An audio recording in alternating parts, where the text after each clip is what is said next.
And as we are always used to, we're going to let it sit for a couple of seconds. Yes, sir. Warning. This episode contains adult themes and language. Parental discretion is advised. EP! Matthew!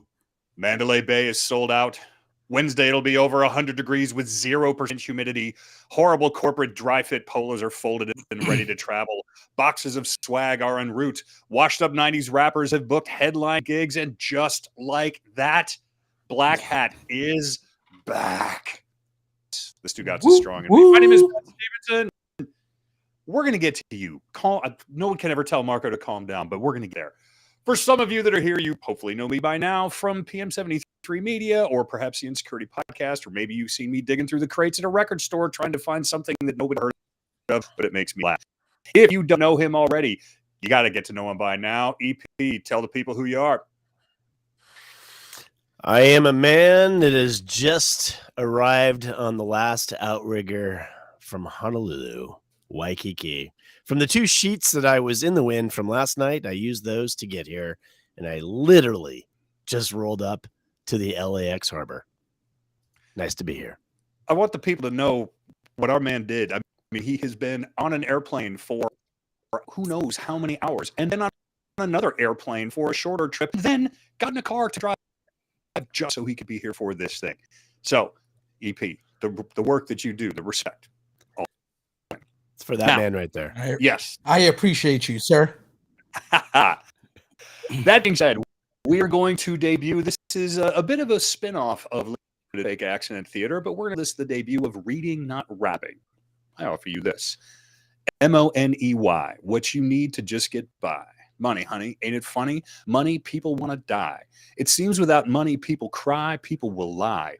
You cannot deny without money, you can't apply. For anything that catches your eye, I wonder why. The root of all evil, let me teach you. Now who am I? The Emcee teaching my people, don't live that lie. You got to get money, but don't let money get you, guy. That is from Money, off of the Adventures in Emcee and record from the Bronx's own, the legendary KRS-ONE, in a collab with MC Light.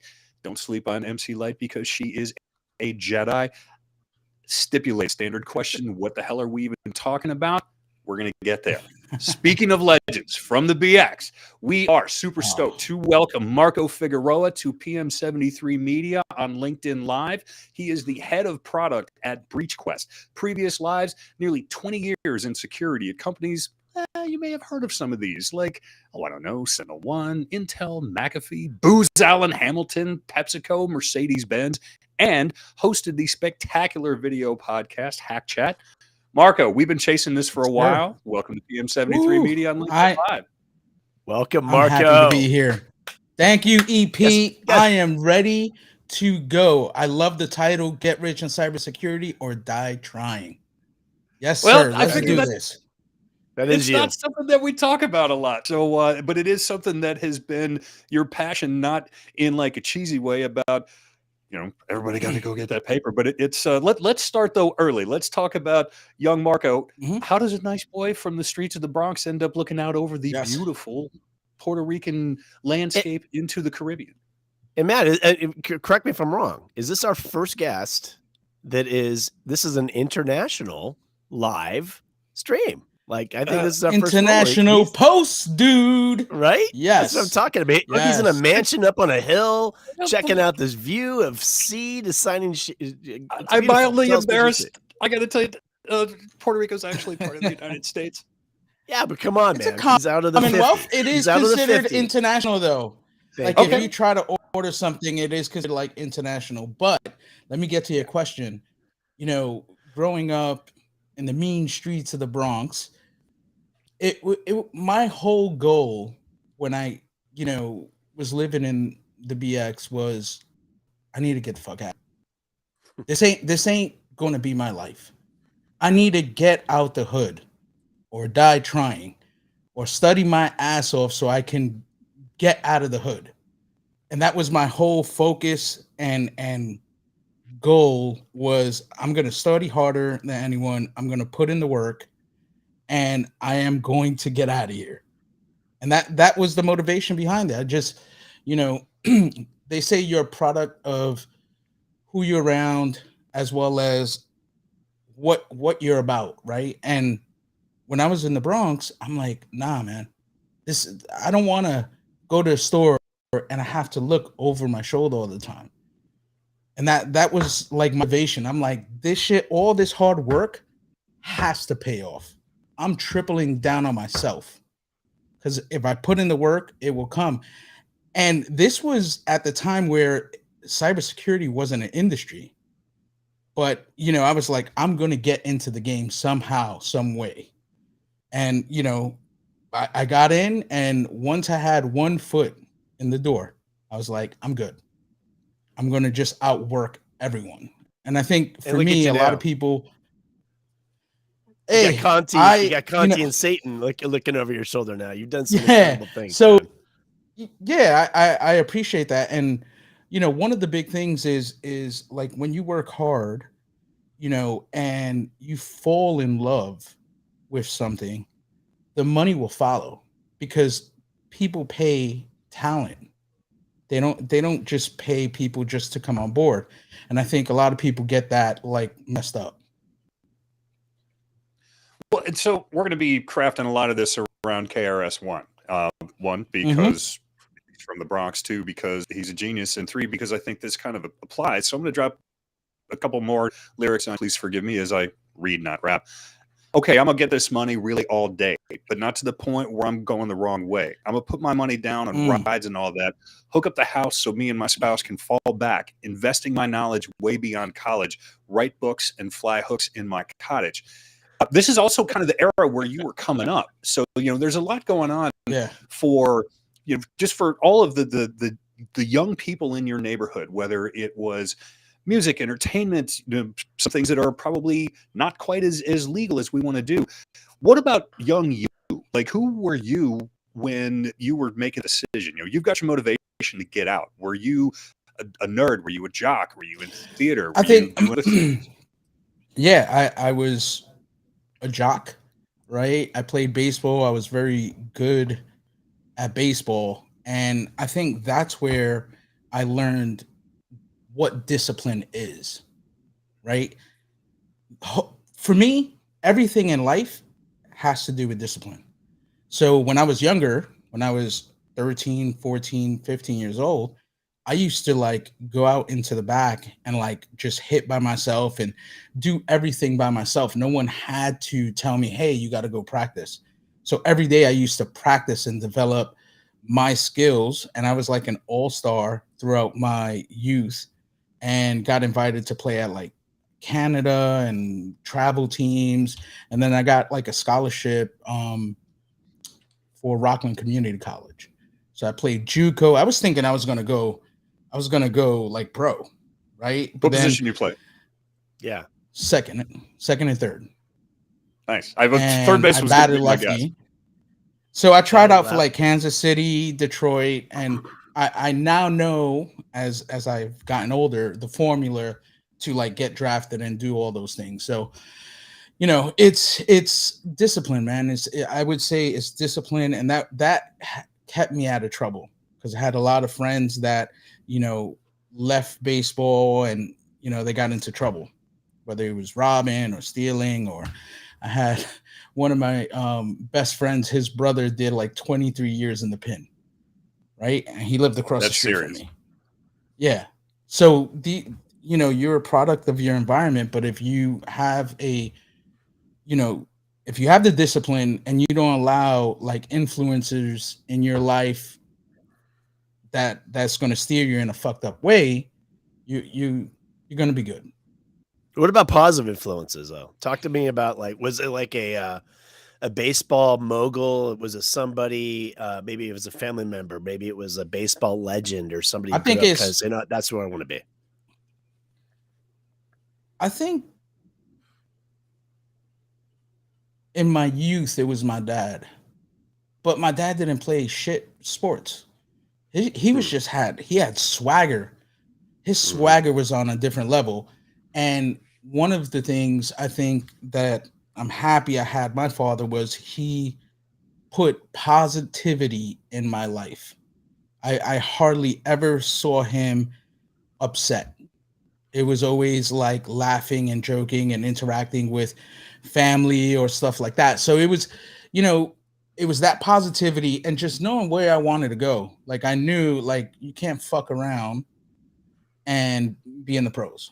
So I think that helped me develop to be the man that I am. And because I had that discipline when I was younger, it carried on to my career.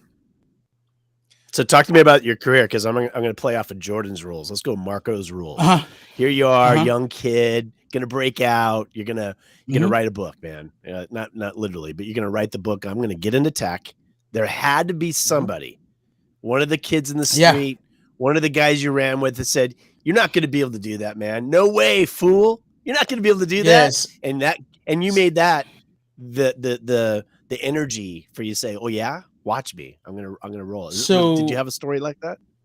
absolutely. I have the thing that changed my life. I came home, I dropped out of college. I came home and I was just like, man, I got to do something. So Home Depot was just opening up. And this is how come, like thinking back now, I was like, I was a hacker back then. So they were calling people up and I went over there to apply. Right. But then the lady was telling the story about how they called her up and she got an interview and this, that, and other. So I went to the guy, I was like, they called me up for an interview today and I didn't apply for shit. And they're like, oh yeah, we got a slot at like 1. And they interviewed me, got the job, and I was hired. Now, this all comes together because a year into working at Home Depot, I was like, I'm going into tech. Right. So I started reading A plus, Network Plus, and all this shit. And a lot of the people like at lunch would just fuck around. And I was grinding, like reading and highlighting. And one of the guys specifically told me, like, hey, I have a friend that I could put you in touch with that she'll get you a job at her company. And it was Mercedes. So check this out. This is why I love my mom. So Mercedes, I'm in the Bronx. Mercedes is in Montvale, New Jersey. It's around 40 minutes from where I live. I got the interview finally, and my mom took me. She took me to the interview, and me and her were waiting at the lobby. And my mom was like, "This shit is next level. Like this is Mercedes, this corporate office, right?" So the guy comes down and pulls me. I was like, "Act like you're not here." So here's how the world, like all this shit comes like full circle. So the guy goes and he starts interviewing me. And he looks at my resume. He's like, dude, you live in the Bronx on Hermione? Like between Castle Hill and Zariga? And I'm like, yeah. He's like, yo, my mom lives across the street. The hiring VP. He's like, my mom literally lives across the street. And you're like, dude, my mom is downstairs right now. They probably know each other. So awesome. His mom lived across the street with his sister and 2 nephews.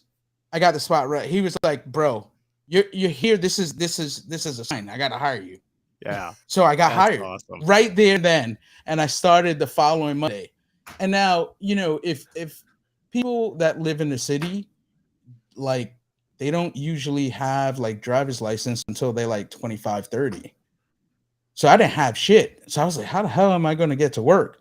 So I had to go ahead and borrow my mom's car for like a year. Every day working and grinding. And, you know, that was the start of my career in IT.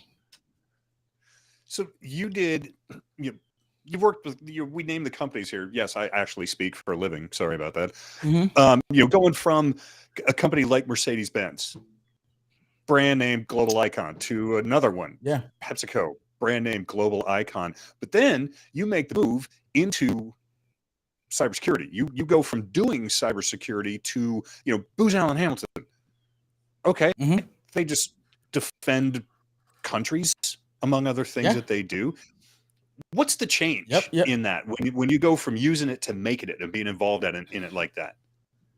It was the same thing. I was at PepsiCo. I was living in the Bronx, and PepsiCo's Westchester, and you can't really afford a big house or anything like that. And I love the Bronx, but it's a dangerous place. Like, if you're going out to the store, the corner store, you have to look behind you and you have to constantly, look around your area. So it's either you are a shark or you are prey. And I've been held up like on the corner of my block, gun to the head. And I'm like, Wow. I don't want to live this shit no more. I don't Right. want to be on this, like, am I going to die because I live here? And dude, like 3 weeks before I transitioned and moved to Maryland, like there was a triple homicide like 5 blocks from me. Right. Wow. So look, our block was good because we had steady people there for 20 years. But once you go outside that block, all bets are off. So Well, you I had your mom transitioned when I you had your mom and Dude's mom who hired you at Mercedes. So I have a feeling that they were probably holding it down pretty strong. yeah. And the thing is, we had a tight knit community on that block because many people have been there so long. But I was still like, yo, I need to bounce out of here. I need to go. And that was the opportunity I got um from a friend. I was at DEF CON. He moved to Maryland from Ohio. And I asked him at DEF CON, like, hey, I've been going to DEF CON since like DEF CON 8. So I was like, oh, you just got that job? They got any openings? He was like, yeah, send my resume over. I got interviewed. I did my thing. And then I got my full scope poly. And then I signed up and I was like, all right, cool. I'm moving to Maryland. I'm out of the hood. And I have not moved back since. The battle on this show is between just story time with Marco, because you did tell me the full scope poly test, and I do want to talk about that because that's awesome. Mm-hmm. But I am curious about your approach when, inside the company, when you go from, a place like Mercedes or PepsiCo into Booz Allen Hamilton, when you were working Yeah. for Booz, we're working for Booz. I'm happy to be able to say that out loud to anybody. I will work for Booz. I just want to say, I'll throw that out there. Is there a different approach? Like, are you making the security products at Booz Allen Hamilton, or is it still where you're implementing others? It was both. And what I would say with that, especially at Booz, it's a different culture thing. They understand when you go into Booz, it's growth or you're gone. Like, they want you to grow or just like bounce. So it is competitive, and you do challenging work, and it's amazing. And for me, every time I transition somewhere, it's always because of growth. Like, I want to go here because I know it's going to take me to another level. And that is super important when you're making decisions, even if it's a lateral decision, but the ceiling is a little higher at your next gig. Yeah, it's challenging. I mean, I totally get that. Being the startup aficionado, right? It's like going in and how can I grow this out? What's the challenge? Is it something I've done before? No thanks. I want to do something new. And I kind of look at your res, and you've done the same thing. And working for big companies and working for startups. Let's talk about egos, ignorance, politics. What slows security decisions, Marco, within corporations? Is it ego? Is it ignorance? Is it politics? Or is it something else? And what did you say? What slows security decisions for companies to actually make a commitment? Here you are coming to the, to an executive board meeting, or maybe it's just your direct, and you're positioning for why we need to, roll out this security program, why we need this particular layer, why we need these pieces to come together. And these things I just threw up there, they get in the way. It's an obstacle course, right? Yeah. It's American Ninja Warrior. here goes Marco going through the course, you know, and is it a combination of all those things, or what? Is there one trend that you've seen? Again, working for some pretty nice hood ornament logos, you know, and things that we drink at Super Bowls. What is it that you see that stands in the way that keeps companies from going forward? By the way, I would sign up for Peacock if Marco was going to be on American Ninja Warrior. Just throwing that out there. I think it's the size of the company, right? When you have a larger size, it becomes more about ego, right? And what I always tell people, regardless the size of the company, small, large, I'm like, is that the hill you're willing to die on? And if it is, go ahead and tackle that issue because you're willing to die for it. But you can't go hard every single decision and willing to die on a hill. It's just, you have to play well with others. You have to take L's and be like, it's all good. We'll see how it plays out. Right. But there's certain things that you will not budge for. Right. You can't do that every single time, because then you become alienated. You become the asshole. Right. And I've seen that where, you know, there's a quote. When I was at McAfee, I had a manager, and he was literally arguing with one of the execs. Like it was like argument. He stood up. He's like, I know why I'm here, but do you know why you're here? He said that like 3 times. And I'm like, oh, this is a pissing match right now. I'm just going to watch. I would love to just get the popcorn out at that moment. That would be amazing. Dude, it was epic. And it became like our team's meme. Like, I know why I'm here. Why are you here? So you have battles like that. And the problem with that manager was that I think, in my opinion, and looking at it, 7 years, it's been 7 years, but it was you were going to war too many times, and then you become alienated and stuff like that. But I think another thing, especially when you're a smaller organization, it's you have to make the decision, and are you agile enough to pivot and then run, right? This is like super important, where you might not agree with the decision, but your stakeholders has set that bar, and you have to go ahead and then pivot, and you go. You don't be a nut ass and go behind them and be like, we're not going to do it. No. You signed up for this shit. Pivot, go, and let's do it. Right. And I think a lot of times that goes like a person that will feel a certain type of way. It's more your ego's bruised. And, one of my favorite books is The 4 Agreements, where one of the 4 agreements is don't take shit personal. A lot of people are always taking shit personal. It's not personal. It's just a decision. You can look at it however way you want to look at it. So if you don't take anything personal, then you're just taking it for face value, and you're not bruised. You're always in bruised. And I think one of my superpowers is not giving a fuck.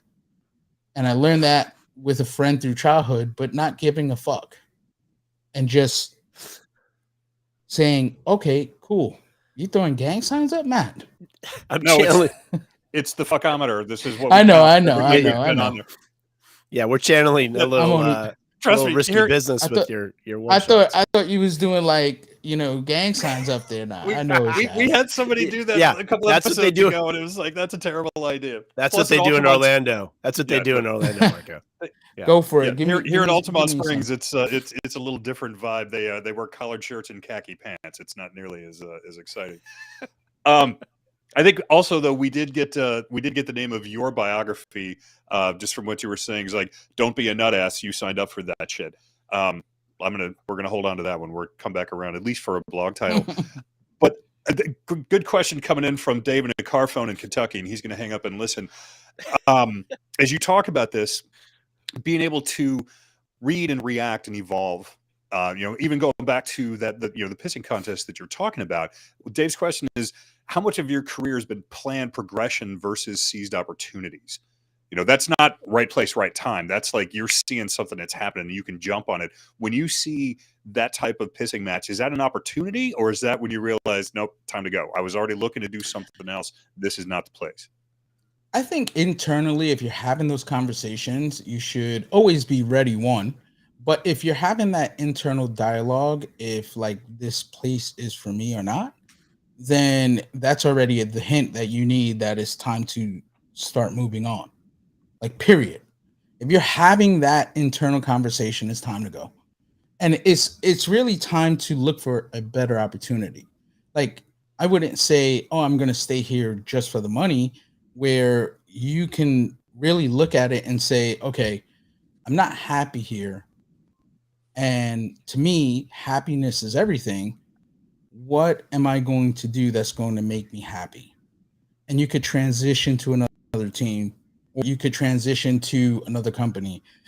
And at Intel, that it's so big, they give you that opportunity to go ahead and move to another organization. And that's kind of what I did at Intel when I went from the IT side to the BIOS, like low level side. And the cool thing is they knew I had the reversing skills, but I did not know shit about the BIOS. And I was like, oh, this is a whole different ball game. Like, it is difficult to wrap your head around something that is like its own OS. And down there, it's the Wild Wild West.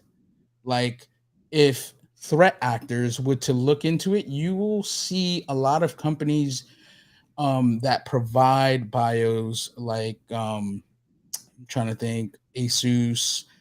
Um, Intel's very good when they release their BIOS, but like these other large companies that release their BIOS, they don't give a shit. There's vulnerabilities in there. They don't care. What they do is like, oh, we have a new feature, a thumbprint. Okay, cool. We're taking that driver and throwing it in there, ship it. And then we'll fix it in post. Intel, It'll be fine. they're like, who's attacking the BIOS, right? And now you're starting to see and threat actors understand that visibility down there, not a lot of companies have visibility in the BIOS. So when you're looking at that, and I know I'm going away from your question, I'm gonna come back to it, but it's important to understand you could try to secure everything, but if there's not a lot of products there to look at the BIOS, you're going to be vulnerable eventually. And there was a report that came out like this week about a threat actor writing something, yeah, like Eclipsium is definitely former Intel guys. I just seen in the chat. But going back to what you said, I think it's a lot of what Shout out Scott Schafferman. Security. Yeah.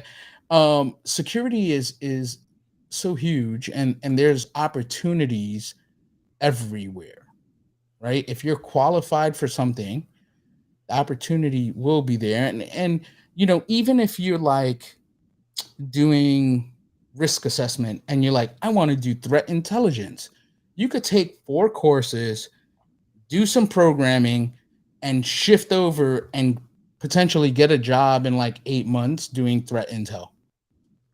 That's because the need is so high. So it's really on what are your goals. I think as we get older, the goals definitely change, and you want that stability and stuff like that. But for me, it's always been growth over everything. Marco, I think you just answered my question, but maybe you can add to it. Go back to the young Marco and look into camera one right now, because there's a lot of young people that are going to be watching this, listening to this, and are looking for the track. How different is the landscape today to get up that ladder? When I say the ladder, to get the job, to get, from Home Depot to boom into tech. What are the ingredients? I mean, I think you just laid out one of them. 8 months, do X, then Y, then Z. Is there anything else you might be able to add to those people listening that you didn't have that exists today? To me, it's all about network. Like, you build a network. You have to show up. If I never would have showed up to DEF CON, I never would have been at Booz Allen. I showed up. What Wayne Gretzky has that saying, don't be where, like, be where the puck is going to be. Yeah. That's what it is. And the thing is, show the fuck up. Or All right, show the puck up. EP now. Sorry. It's you got to start because I'm out of fingers. So I don't. All right, but what I'll just elaborate. Like you have to show. I always tell people you have to show up. You have to kiss the babies, shake the hands, and put in the work. You know how much. Like when I started, there wasn't an industry. There were just like pen testers that would do stuff. You know how many years and years and years and many like hundreds, maybe thousands of people that I met that have impacted me in some way or another. And what I always tell people, like I think this is kind of what took me to the next level in the industry was I used to go to DEF CON. I used to before even going to DEF CON, I used to look at who was speaking and if the topic was very interesting to me, I used to do research on that person. And then I used to write questions that if I am in front of him, I would ask him. So it's not like oh, how did you good? No, it's like, yeah, what fuzzing technique that you use? What tools do you use? How do you do this? How do you do that? So it wasn't just the bullshit like being a fanboy. I'm a fan of people's work. Right? It's not like being a fan of someone doesn't mean that you like brown nose and whatever. It's like I'm a fan of someone's work, and it shows the person I took time out to do research on you because the shit that you're doing is hot, and I want to get there. And I think a lot of times now where I'm at, and I see some of these industry leaders, you know, I don't think they look behind them because they're so hard on themselves where they want to be at that place or where that person is or where that person is. But if you turn around and you see the theater, there's a lot of people that do not have the skills that look at you and you can mentor them. When I came into the industry, I didn't have any mentors, right? I had to read books, and then eventually, like 4 or 5 years in, I think, you know, I started to understand how to maneuver and navigate through like DEF CON to meet interesting people that were doing cool stuff. The first DEF CON I went to, I met one person, two, and one of them I still contact. I stay in contact with him to today. And I told you he lives in Santa Ana. Who's the one that you were So- first awestruck by? Like awestruck at DEF CON, or maybe hopefully it was DEF CON or maybe another security show, but where you were like, oh, Yeah, man, yeah, I finally yeah. got I the think- opportunity to ask. Jeff Moss. So Moss. he the reason why, and it wasn't because I wasn't awestruck. It was he moved into DC, and I had one of my best friends, Ryan Clark, that does all the badges for DEF CON. He invited me to go to DC, so we went to Russia House, and Jeff was there and all this shit, right? But I wasn't awestruck then. I was awestruck. He texted me and was like, "Hey, come down to have coffee with me." And him and I would just chill like on Sundays and like have coffee. And I was like, this shit is dope. It was like it wasn't like oh my God. It was like this shit is cool. I get to speak to him, I get to pick his mind on certain topics and certain people I should reach out to. And kudos to him. He showed me what good coffee was. I want to lean into what you just said about not having any mentors. You know, when you were young in the industry, there's a great comment from Sharon in the chat where she says that she wished the press would focus on the good that goes on with brown and black folks. Quote, Marco, you rule. You, as a young Puerto Rican, went into this industry in the era when you did. Anybody look like you in the buildings that you were walking through? No, not a fucking no. And I took it on. You know, one of the things has like my swag from the BX. I've never changed it. I love like people like cars, I like jewelry. I like jewelry and I like clothes. I like fashion. Wait, Right? Hold That's that wrist up one more Yeah. time. I if like you the can. pinky. I want to see the pinky ring. Yeah, I like there you go. that. Remember so, remember the title of today's I episode. am. We're going to get to that.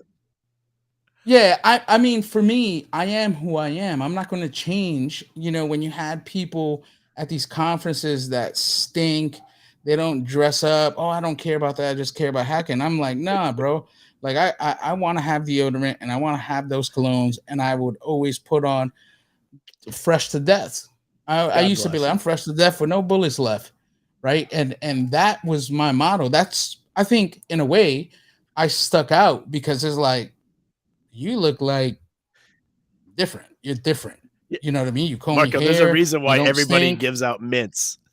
Everybody gives out mints. There's a The reason for that. The breath is hot.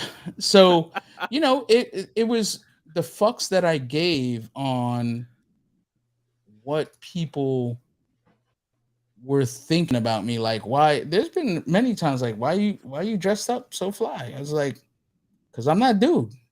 Because I am. Because I'm me. Because I'm Marco. I need to give I like shout to- Gucci and Burberry and Prada. Yep. I need to give a quick shout to Laurent Gray, who you may know as legendary nerdcore MC Oh My, formerly MC Oh My. He posted today on LinkedIn advice number 1: take showers and call out people who don't. Be extremely confrontational about personal hygiene that floats out of personal bubbles and is no longer personal. Everyone benefits. So just know Marco's not the only one who has that concern about going to hack summer camp. Yeah, and it's, for me, it's all good. Like, you want to stink, that's your thing, cool. Like, if that's your thing, it's okay with me. Marco, what's Wait, hold on. That's going to be the title wait. of the second volume of this biography. Yeah, I'm not hating on you. Marco, let's talk etiquette. You're at the show. You're at what's the etiquette about the stink? Like, take it from the air. I just came from an airplane. Is from the person sitting next to you in the airplane to a person you're standing to at a booth. You just have to kind of ignore it, right? You have to roll with it because some people stink. It depends, and that's what they decide. Nah, on some real shit. Like, if I'm on a plane, I thought that's where the show was going to go today, but okay, let's roll. Yeah, on some real shit. If I'm on a plane, I'm like, yo, your smell offends me. That's how your smell, you're offending me, bro. Like, I got deodorant, you could take it. I got a cologne. I usually always have like a travel bag. Like, bro, you got to hit yourself or something. I'm lucky enough that I don't run into that. But when I was like, even at DEF CON, if I'm chilling with someone, it's like, I just walk away. Or I just be like, you're hot. If you're my friend, I will let you know you're hot, boy. That's what I call him. You're a hot boy. You need to go and do your thing. Spray. This is either the greatest, take a shower, homie. The most horrifying topic we've ever had. All right, get into the title. I mean, we could talk about deodorant for a long time. Trust me, I have thoughts. Yeah, but I'm not sure that's quite why. That'll be the next episode you appear on is Smell Good or Die Trying. As you're waving around, that watch that you can actually just use to do curls with. When we talk about coming into the industry, it doesn't seem like on the technical side, that's where people say this is where you can make the money. It's always we want the IPO thing or whatever, but it feels like sales, marketing, VCs, startups, that's kind of the thing. But it's not necessarily the pitch that is being made to, the ones that are actually in the trenches doing the work. But, you're living proof. There's people all around us who are living proof of this thing. Are we missing the boat by trying to stick to this of the people doing the technical work are good soldiers doing the right thing for the right reasons? Do well by doing good. I really think, like, stay in your own lane. Like, for many people, there's a lot of time, right? In this space. It's not like we're athletes that you retire at 34 or 40. I'm gonna be in this game until, like, I'm dead. Like, I'll do my own thing, consulting, own startup or something like that until I'm dead. Like, my goal is to have like a coffee shop in like San Juan, and in the back I'm running a company in some way, right? It's just the game. It's like a rapper. Jay-Z could drop another album today, and then in 20 years he could drop another album. What are they going to make fun of him for the being, you know, one of the best? Like, that's the cool thing about here. We're mental athletes, and as long as your brain is good and it can function, you don't have dementia, you're in that game. I'm here for the 70-year Z dropping a new record though. It's like I got 99 problems, but incontinence ain't one. Like we'll get there. Yes. So that's the whole thing. It's like, It you know depends. your lane and follow what you're feeling. Like, I think another book name that I would highly recommend people reading is the David Goggins book, where he's like, embrace the suck. See, people don't want it. Like, if you wanted to do reversing or threat intelligence, like, the shit is not easy. It takes time and people will give up. But if you push through the pain, you'll be nice enough to then go do it. Like, I didn't know any of this shit. I just said, I'm going to take training courses, I'm going to work, I'm going to practice, I'm going to download and continually upgrade my skills. And I know people that would like run circles around me when it comes to reversing, because they put in the work and they put in the time. And it that's across the board. Like, dude, you could do whatever you want. I could, if I wanted to be a lawyer, I could bounce out of this industry and be like, I'm gonna go be a lawyer. And I know I could be a lawyer because I set my mind to it. Ain't There's no one that could tell me anything. I'm out the hood. Yeah. I'm You not put gonna it in get the shot. work, man. Lazy and lucky get you nowhere. You put it in the work, and Hmm. you are a benefactor. That's awesome. All right. So you have gone from huge companies to huge security companies to startup that became huge, and you were a big part of their success, and then you capitalized on that success, and then you have moved on to startup life. As you look at the culture comparable among those companies, some of them are, it's too far back, things have just changed too much. Where do you see the weaknesses in our industry, our approach to what we're doing? Because you've done threat research, now you're head of product, you've got a lot of You said different you parts. you hopped off. You said, where do you see what? Where do you see the Where do weaknesses in our industry? Okay. You've been doing, whether it's threat research or product Yeah. design, even, I mean, you did a year of one of the best shows talking about cybersecurity to an incredibly diverse cast of characters on these things. So you've had Yeah. a good prism to look at it. Yeah. I think, look, there's so many ways you could tackle what you're saying, but at the end of the day, if on the security side, it's always going to be the end users, right? It's always going to be that user that clicks on something that they shouldn't click on, right? That's just a fact. It's DCS. what do they call Go that? ahead. DFU and DCS. You have DFU as a dumb fucking user, and then you have DCS, don't click shit. So You heard it here, boys and girls. Right there. Yes. Right Don't there. click shit. And everyone in I between. don't care. Look, there's like people that send me links within, even the CEO. I'm like, I just DM them like, is that the same? Did you just send this to me? Like, I don't click on shit. Like, I get so many emails and like DMs. I'm like, I will never click shit.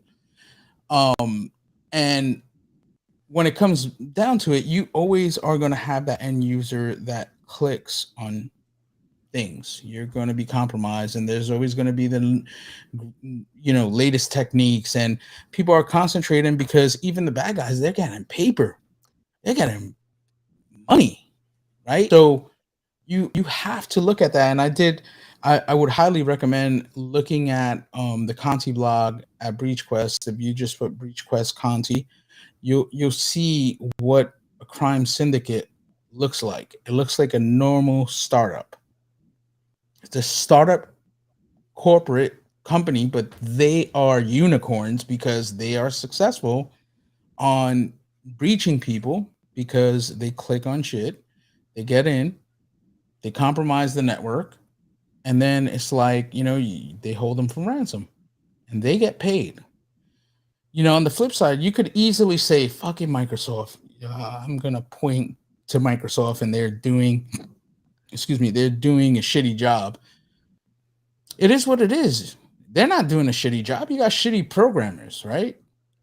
Like, you don't hear, I don't hear as many vulnerabilities and bugs when it comes to like Google, right? And there's a bug bounty program they pay out good. They pay out a lot of money, but you don't hear it as much as you hear the next bug. And you could always pinpoint and try to say, certain things about companies, but if it's in the pudding, I love Microsoft because it's the reason why we have an industry. They write shitty code and we have fucking jobs. So continue Thank you, on. Microsoft, for creating these cybersecurity industry. Oh my God, look at it. Now we're just rapid fire.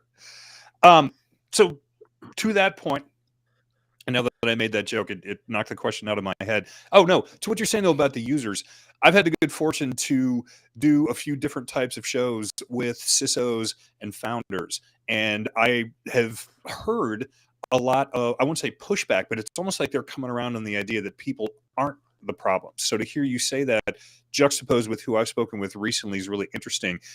Do you find that there is a conflict inside between this side believes that people are the problem, technology needs to be better, and then there's others says no, people aren't the problem, we need to be better at leadership and culture? Like, can that weave together, or is that always going to be the conflict? To me, the case I would say is, then why like 70% of people that are compromised, it's because it's phishing emails. Like, fuck are you talking about? Yeah. Like, yeah, I'm you know what I mean? I think I read a report like 2 weeks ago about phishing.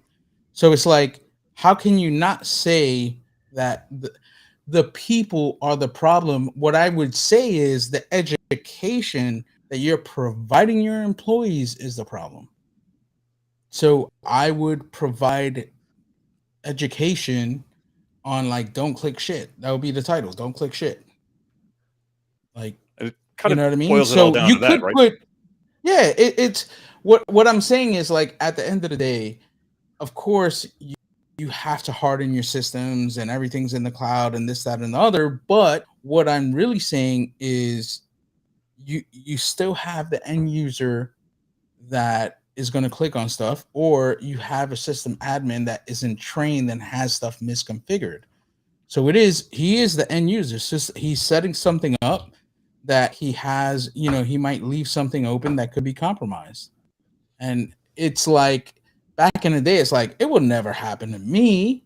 And now it's like, dude, like APT1, like, compromise a mom and pop's car, like automobile fixer upper, and that was their hot point into all the other networks they were in. That was the hot point.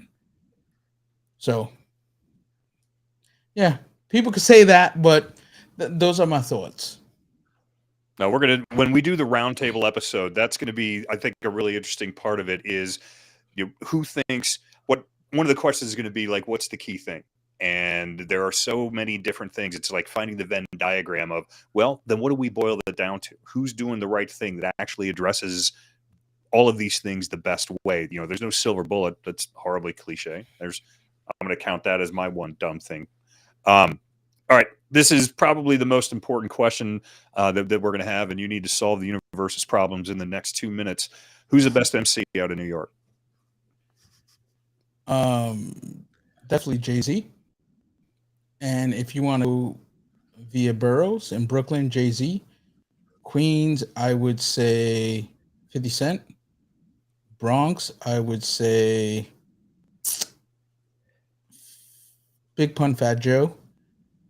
In Manhattan, I want to say ASAP Rocky. Long Island, of course, Wu-Tang Clan. And I'll throw something that's not in the borough. In Yonkers, it would be Jadakiss. Oh, so Marco, for your 50th, who's going to be DJing? Who's the MC? Blank check. You can write it for anybody, and anybody would come. Who would it be? Bad Bunny. Bad Bunny. Wow. So we There do it get a little is. new school in there too. There it is. All right. I think that is definitely. Oh no, wait, we can't do that yet. We got to do a little bit of leadership Yeah. corner here. So we've gone through a bit of this, but these are the ones, and some people dodge this question and answer it terribly. Something tells me that you won't because you've already checked a lot.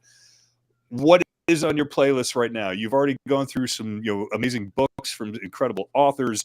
You got any movies? You doing any cooking? Is there gardening happening? What's going on outside of you fixing the problems with cybersecurity? I do like cooking. I would say I'm more of a go to a nice restaurant guy. I like Michelin stars, and I like fashion, and I like being swagged out. Champagne bottle popper, definitely.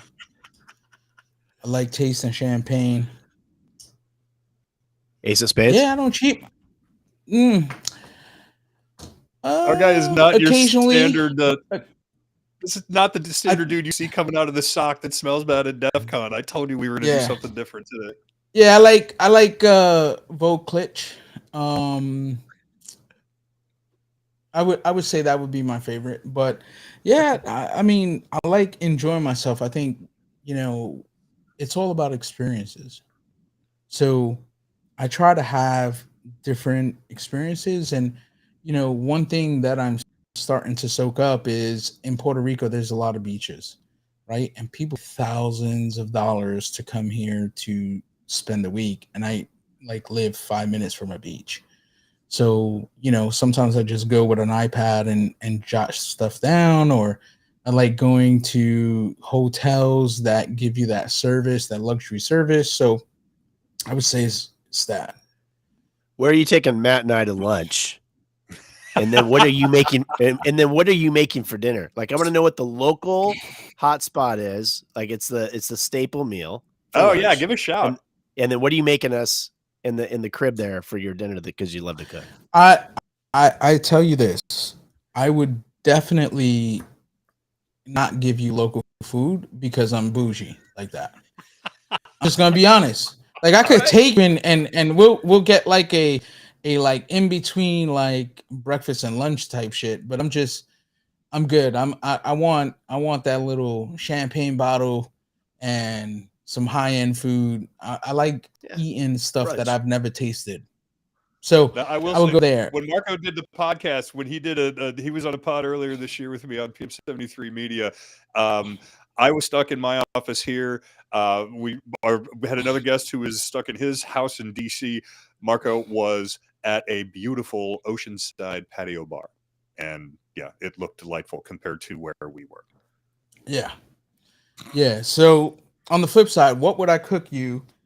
I would give you a menu. It would definitely be the staples of rice and beans. Come on, that's a staples, like rice and beans and what, right? You have some plátano maduros, that would be there, but I would potentially cook you a New York. Oh, no mofongo. No, I would not cook mofongo. Yo, is somebody I else in in the the chat. room? What's happening over there? Yeah, Sharon, shout out to you because she threw it down and said mofongo. So that is what is mofongo? I would take them to. Mofongo is plantains that are mashed up, they're fried, they put into a dish, and they put like carne guisada, which is a beef stew on top, and it is amazing. Now, Sharon, have you ever had tres bongos? I want to see if she says yes or no. But what I would give you is I would ask you, what do you like? So here's my specialties: would be a New York strip, or a skirt steak, or depending on what you like, medium, raw. Like I get it down with like temperature to get it exactly the way you want it. Right on. So I would my thing would be steak, rice, beans, plátanos. It'll be a good time. Nice. Trust if I can me on see that. the ocean, I want to eat the sea. So let's get some jumbo prawns so then, up there. I got you on that. We could do lobster. Yeah. We could do There we go. anything. All right, so Marco's next appearance, when we do this, it's going to be coming from Puerto Rico. It's going to be It has to be while on we are the beach. cooking. Yeah, it's going to be all live over Open With that to bunny. Flame. Yeah, it's going to be amazing. And Sharon's going to be there as well for some Preso Mofongo. All right, we're creeping up on the end.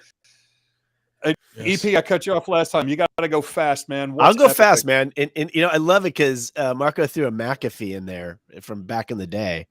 So I had a couple of different epic spots. I was gonna go with the John McAfee. Netflix is doing a new one. Marco, I don't know if you caught this. Yeah. So I was in Belize, Marco, when that guy was running wild. Okay, I was running an offshore hedge fund. That dude's hiding in a hole. True story. So I think that gets the epic bit for the week is watch for the Netflix real life story on John McAfee. So Just when we didn't get enough with his famous quote of what he said he was going to do if he didn't get voted in as president, now he's coming out with another. I guess Netflix is trying to pump up the.